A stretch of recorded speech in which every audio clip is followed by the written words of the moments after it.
சொல்லுவாங்க, உங்களுக்கு கொல்லி போட பையன் இருக்கா? இந்த வார்த்தையை என்னால தாங்கிக்கவே முடியல சார்.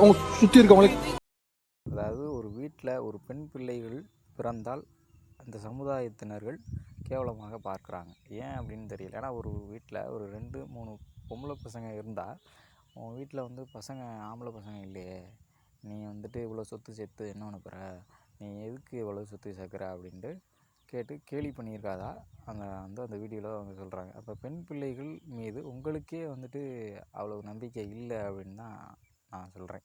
ஏன்னா இந்த மாதிரி ஒரு மீடியாவுக்கு முன்னாடி வந்துட்டு இந்த மாதிரி விஷயத்த ஒருத்தர் சொன்னாங்கன்னா அதுக்கு ஆப்போசிட்டாக நீங்கள் வந்து எதிர்த்து பேசணும். எனக்கு ஆம்பளை பிள்ளை இல்லாட்டி என்ன, எனக்கு பெண் பிள்ளைகள் இருக்குது, அதை வச்சு நான் அவங்கள வந்து நல்லபடியாக பார்த்துப்பேன், அவங்க என்னை பார்த்துப்பாங்க அப்படின்ட்டு ஆப்போசிட்டாக பேசிக்கிறத விட்டு, எனக்கு ஆம்பளை பிள்ளை இல்லையேன்னு நான் வருத்தப்படுறேன் அப்படின்னு சொன்னா இதை நான் எந்த விதத்தில் என்கரேஜ் பண்ணுறது? அது எப்படி நம்ம வந்துட்டு சமுதாயம் இப்படிப்பட்டவங்களை வந்துட்டு என்ன சொல்கிறது அப்படின்னு தெரியல. இன்றைக்கி வந்து எவ்வளோ துறைகளில் எவ்வளோ விஷயங்களை இந்த பெண் பிள்ளைகள் வாழ்க்கையில் எவ்வளோ விஷயங்களை பண்ணிக்கிட்டு சாதிச்சுக்கிட்டு தன் குடும்பத்திற்கு ஒரு மகனாக இருந்து இன்றைக்கி எவ்வளோ குடும்பங்களை வாழ வச்சுக்கிட்டு இருக்காங்க. அது எவ்வளோ பெரிய விஷயங்களை இருந்தாலும் அதை வந்து வாழ்க்கையில் சகஜம், இது இப்படிப்பட்டவங்க 4 பேர் 4 விதமாக தான் பேசுவாங்க அப்படின்ற மனநிலைமையை நம்ம உருவாக்கிக்கணும் அப்படின்றது உங்களுக்கெல்லாம் தெரியாதா?